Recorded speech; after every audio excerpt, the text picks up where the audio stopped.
The following is a special presentation of Tony Kurre Radio. Want the real story behind the sound bites and headlines? Let's find the facts. Remember, it's not a conspiracy theory if it's the truth. You are not paranoid or confused. You just need to know. Time for another edition of Need to Know, everything you need to know. Keefer with you here on Tony Kurre Radio, ready to crank up another edition. Hope you're all having a very good summer, and I always appreciate you carving out a little bit of time to hear my thoughts that I like to present in hopes that maybe something will be said or an idea conveyed that you hadn't considered, because again, this is not a program to tell you what to think. This is a program designed to hopefully give you things to help you think and apply common sense and make decisions. Don't get caught in the trap of just accepting the narrative. Make your own thoughts, form your own opinions. That's the best way to go about things. And that's what this show's about today.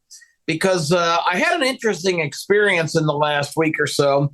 I was one of many in a group tweet sent out by allegedly a young man in Kennesaw, Georgia, 21 years old, who said that he had developed a great interest in politics, and he was reaching out to others that he knew were political experts and commentators and analysts, etc. And it was nice of him to include me on that list. How he got me into that realm, I have no idea.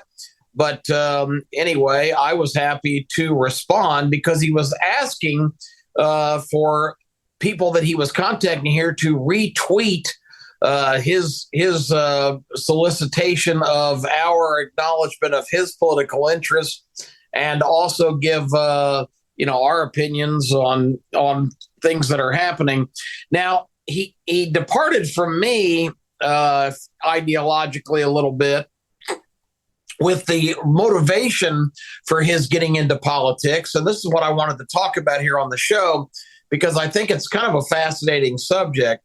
Now, this is a Gen Zer, 21 years old, just, starting out things and forming his own opinions and getting his ideas. But what bothers me is some of the things that he said that motivated his political interest.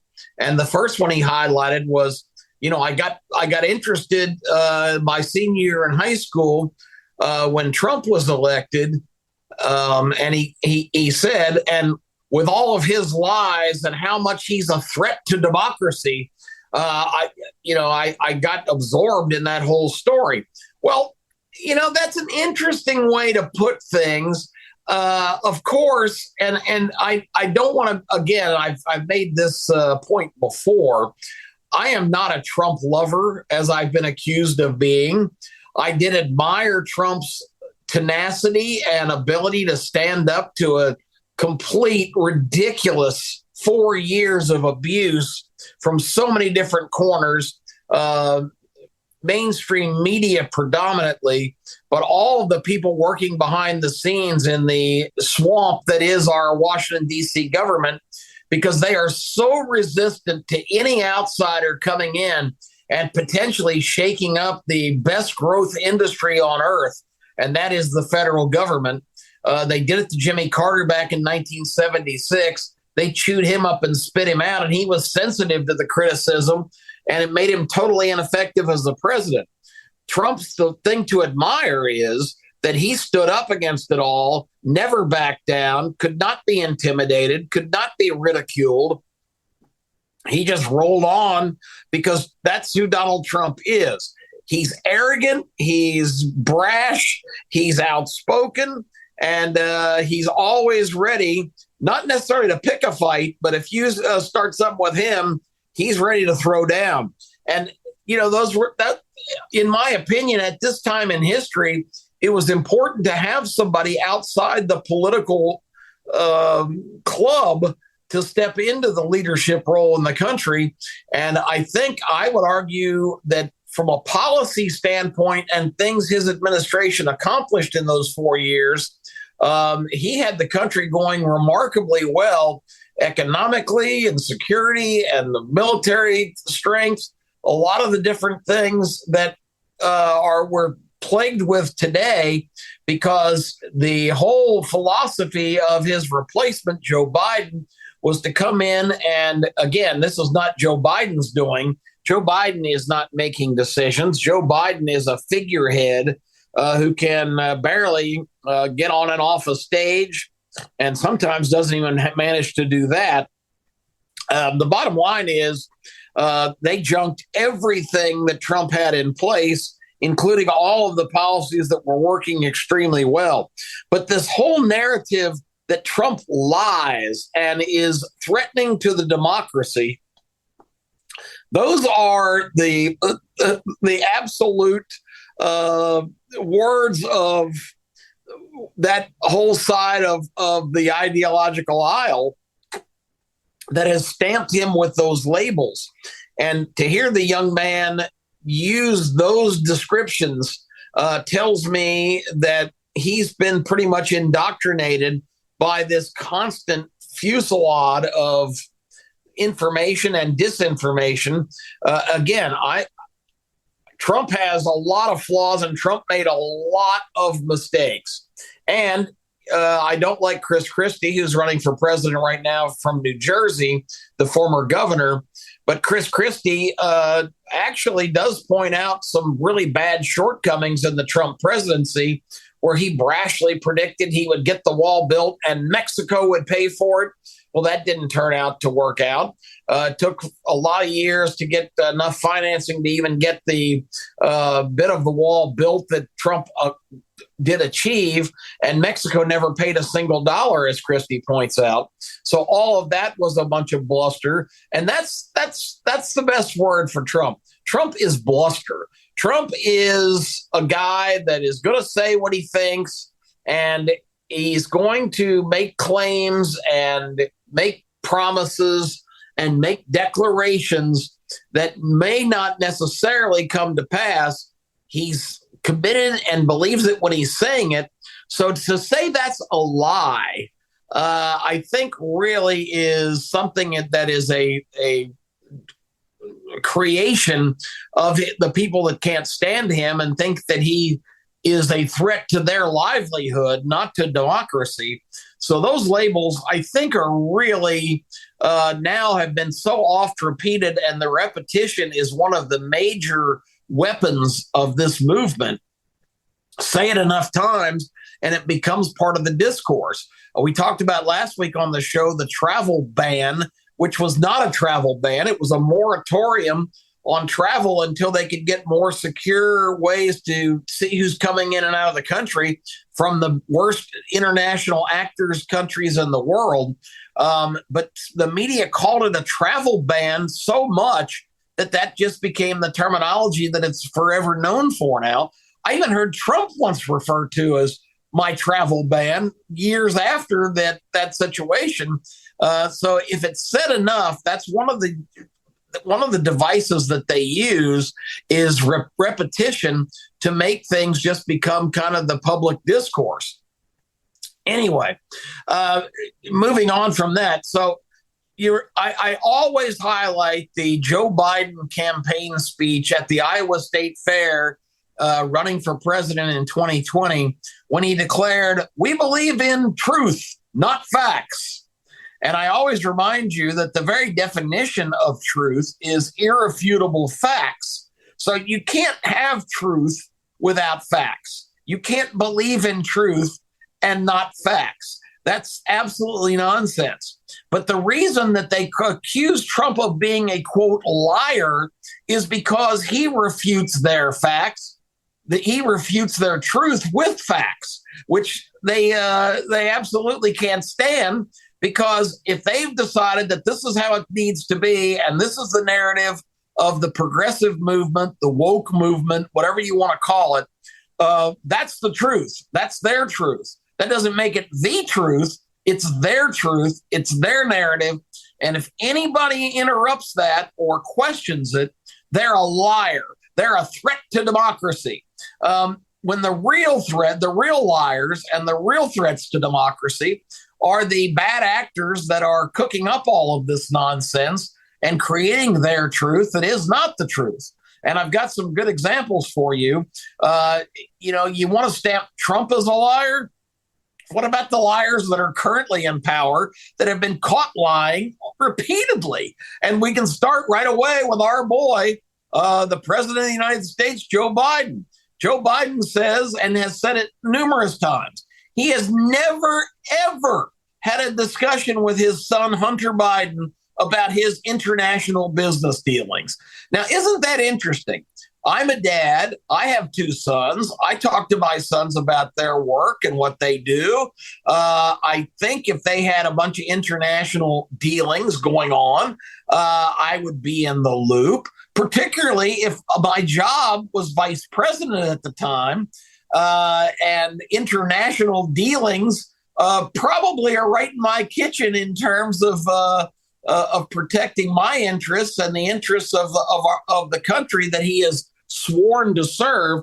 But he never, ever, according to Joe Biden, had a single discussion. Well, there's guys that really have already come forward. A lot of Hunter's, quote, business partners have come forward with evidence on recordings from phone messages, with a lot of information from their computers, correspondence and whatnot, where there's constant references to Uncle Joe, the president of the United States, then vice president, and before that, senator for many, many years from Delaware. Joe Biden irrefutably has been involved in the Biden family business for a number of years. And you always hear about Hunter Biden because it's hard not to be hearing about him, a crack addict that was kicked out of the Navy, a board member of a major Ukrainian energy company, although he had no expertise in Ukraine or energy and had no background in it whatsoever. But yet he was drawing a salary of $87,000 a month to sit on the board of the Burisma company in Ukraine, when Joe Biden just happened to be designated by the president, Barack Obama, as in charge of all Ukrainian affairs. So that was a nice coincidence. But I'm sure Joe had no knowledge that Hunter was serving on the board of Burisma while he was overseeing everything happening in Ukraine for the United States.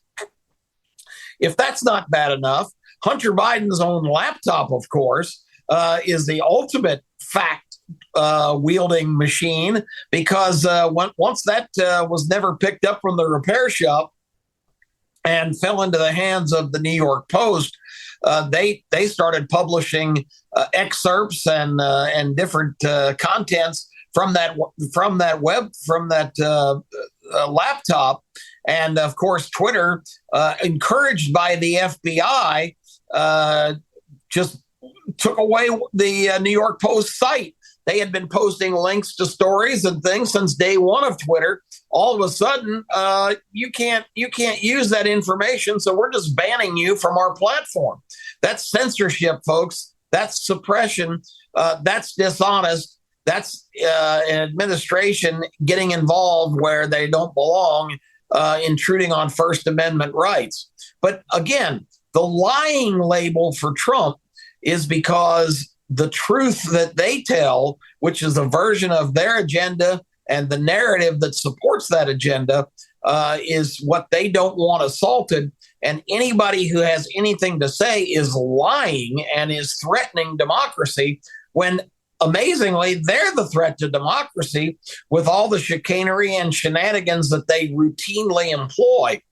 So with all that being said, major lying there is happening, especially now, because you've got a situation where all of this Biden crime, and I was going to mention Biden's brother, James, who's probably one of the main chefs stirring this nefarious stew.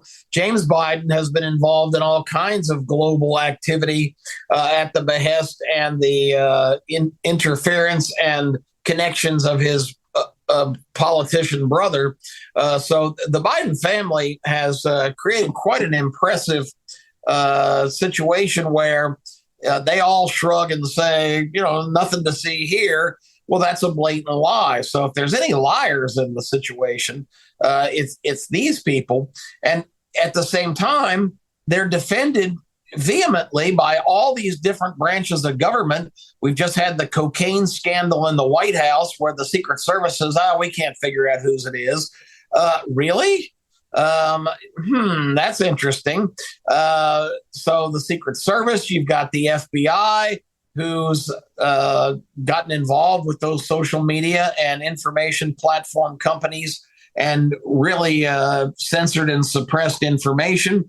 And you've got the Department of Justice, who may be the biggest mess of all, because Biden's choice for DOJ head and Attorney General is Merrick Garland, who, of course, was nominated by Barack Obama after the unfortunate death of Anton Scalia at the last year of his term. And with a presidential election coming up just a couple of months from that time, the Senate, run by Republicans at the time, chose not to hold confirmation hearings for Obama's nominee because there was going to be a new president in October. And traditionally in our country, a Supreme Court justice is nominated by the incoming president, not one on his way out the door. So it was not a big breach of ethics or even righteousness that Garland never got his day of confirmation in the Senate, because they just slow walked it until the next election, not knowing who was going to be president. It was going to be Hillary Clinton or Donald Trump. It ended up being Donald Trump, who was able to appoint his own nominee at that time, which was Neil Gorsuch. But Garland certainly had a chip on his shoulder, even though Trump had nothing to do with the fact that Mitch McConnell and the Senate would not hear his case to be confirmed.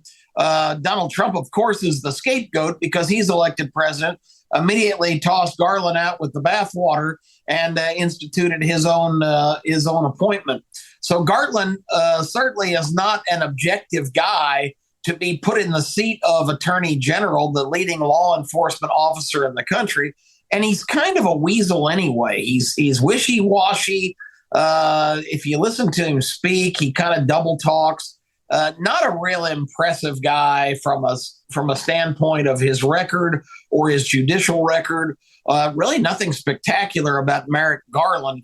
Now he is saying that the attorney of the District of Delaware, Weiss, had full authority to bring charges against Hunter Biden at any time he wanted to bring them, since he was tabbed to investigate that case, and he had full authority to do so. But at the same time, Weiss told a group of 6 individuals, 2 of them senior IRS management supervisory people were in on that, and they both have come forward now to refute the claim that Garland has made that Weiss had full authority to prosecute Hunter Biden. Weiss told them in a meeting, and not only those 2 whistleblowers, but they have affidavits from the other 4 people that were in the meeting, who are various other officials, that Weiss told them that he did not have that authority. He had to ask permission in the districts of Washington and California from the sitting attorneys in charge in those districts, because that's where the crimes were allegedly committed that Hunter Biden is accused of. Influence peddling, being a foreign agent that's not registered, and collecting basically millions and millions of dollars that the Biden family, and they've got the bank records now, and they're going to come to light more and more, set up over 20 shell companies, which just means it's a bank where funds can be sent that are not easily traced because they're spread all over the place. And gradually those funds are withdrawn and put into Biden family bank accounts. 9 different Bidens have received millions of dollars in deposits from these shell companies. And for what? What are they selling? What product or service is the Biden family providing for places like Ukraine and Russia and communist China and other countries like Romania? There's a whole list of them. So basically, all this is developing. It's hard to refute what's going on there. This is some bad stuff, folks.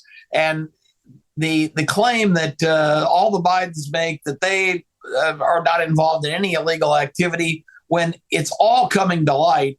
And back to the Department of Justice. So Garland says that Weiss had full authority to move forward. Weiss told these whistleblowers and IRS agents that he did not have that authority because he had requested the ability to prosecute in Washington and California and was denied.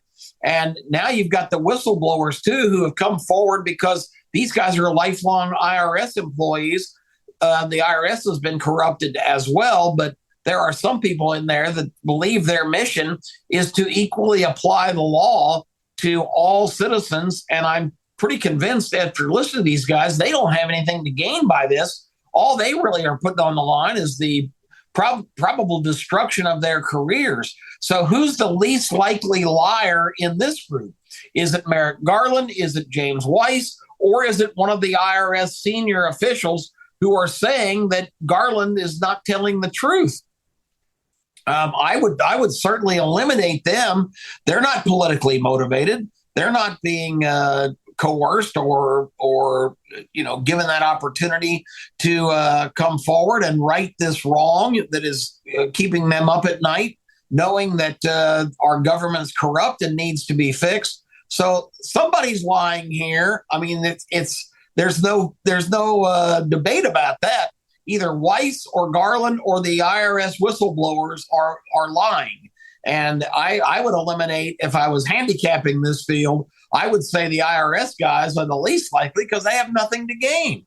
And what Weiss is doing is playing this silly game now where, he's kind of, I had full authority, but I didn't, he's kind of sloughing it off that, he had full authority, but he didn't really have full authority. And Garland is just steadfast that this guy could have brought a case at any time he wanted. Some of the most severe violations were ducking out on hundreds of thousands of dollars in tax liability in 2014 and 2015 for Hunter Biden. But the statute of limitations has passed on both of those cases now because the investigation has been going on for 5 or 6 years. They slow walk this, and that's what they do on everything in government and in Washington and in congressional hearings and oversight. It's all made a big deal, but it's done at such a glacial pace that eventually it just all kind of fades away. Let's talk about other liars. Let's talk about Dr. Anthony Fauci.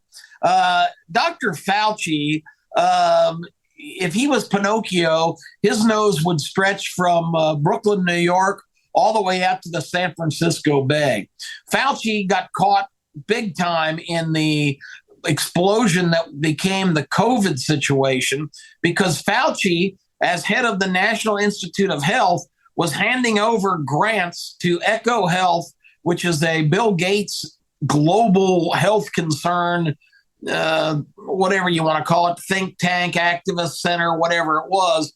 But one of the big projects for Echo Health getting funding from Anthony Fauci was funding this gain-of-function research at the Wuhan lab in China, which was supposedly trying to create variations of aviary disease, coronaviruses, there's another term for it, of course, by introducing man-made elements to these to make them more contagious and more serious under the express reasoning that would allow them to preemptively develop vaccines. So if this ever happened in nature, that they would be prepared. Well, the chances of that happening in nature putting these compounds into an existing virus, pretty darn minuscule and pretty risky when you consider what could happen if that ever got out of that laboratory, which it did. Now, whether that was intentional or not, we don't know. It certainly seems like the timing was highly convenient. But Fauci immediately started emailing cohorts that knew what had happened and was telling them, we cannot let this get out, that, we were funding this stuff, and we need to really stick with and find reasons to sell the BS that this was a natural phenomenon that emanated from bats that were somehow transferred to humans. It's just a crazy story. It's an outright lie to cover his very considerable backside in terms of his dishonesty and his corruption. Fauci was the highest paid federal employee in our government and had all kinds of side stuff. All of these grants and whatnot, they don't come out of the goodness of the hearts of these people making the decision. If you don't think there's kickbacks personally for people that are in those decision-making positions, you're just, I'm sadly to say, naive. Anyway, Fauci lied from day one and continues to lie about the origins of this disease because he knows that will get back and look bad on him, that arguably he could go down in history as another version, not the cruel, sadistic way that Adolf Hitler is remembered, but Anthony Fauci, through his actions, arguably could be traced back as one of the origin guys that wound up killing millions of people around the world. So, yeah, he's got a lot of skin in the game, to say the least. But talk about liars. Again, there are plenty of them in the current government and in the current spotlight that lie routinely about everything, but nobody calls them on their lies and prevarications because they are towing the line of the ideological progressive movement, and they are controlled and supported by mainstream media, who is basically the state information bureau, like TASS back in the Russian days and the other state-run medias in communist China, North Korea, and other places with Marxist approaches, which is what these people's grand vision for the country is. And we don't even need to mention Kamala Harris. I don't accuse her of lying. Did you hear what she said last week? Kamala Harris said, well, we dream of living in a society where we have responsible emission controls and carbon reduction and less and reduced population. Now, we've done a show on this program before, talking about the dream of these people is the planet can be saved if there's less consumers. If there's less people, the planet will flourish. So there was one movement I told you about that was in favor of the human race just allowing itself to die out for the good of the planet. Well, I'm happy for salamanders and leeches and fleas and ticks and all those great creatures that will benefit from a humanless planet. But I'm not so sure that's really a great solution of killing off all human inhabitants so the planet can go on for another 4.5 billion years, because all of the climate change nonsense is the biggest lie that's being told to the American public, that it is the number one existential threat, et cetera, et cetera. This planet has evolved for 4.5 billion years. If there's a warming trend, you're going to have to convince me, and nobody ever presents compelling evidence, that 140 years of the Industrial Revolution is responsible for these massive changes that are happening in the planet. And all of these suggestions that this is the hottest the planet's ever been are nonsense, because there are numerous computer projections that back in the prehistoric days and centuries ago, that the environment was much hotter than it is now. So a lot of this is just contrived. It's devices to try to gain control of government, to scare people into submission, and to impose total control of the individual liberties that are the hallmark and the pillars of this country. And if you don't believe that, I feel for you. If you're buying the narratives that they're just selling you routinely and adopting the opinions that Trump is a liar, Trump is an embellisher, Trump is full of bluster, Trump is full of something else and guilty of extreme arrogance. But Trump did not lie in trying to sell his systems. Trump succeeded in terms of policy, had this country going strong economically, militarily, and security-wise. So the whole thing needs to be understood. Trump lying comes down to the fact that Trump was the biggest thorn in their side in what they're trying to sell. And you remember, they tell their truth, and Trump was disputing it, which makes him a liar and a threat to our democracy, which really means a threat to what they are trying to pawn off on you and me, the American people. That's Need to Know for this week. I hope we had some nuggets of information in there that were helpful. I always enjoy visiting with you here on Tony Curry Radio. Catch Keefer and Kurre every week right here on TKR. We'll have some compelling subjects again this week. So look forward to joining you again then with Tony. I'm Kip Keefer. Have a great week, everybody. This has been a special presentation of Tony Curry Radio.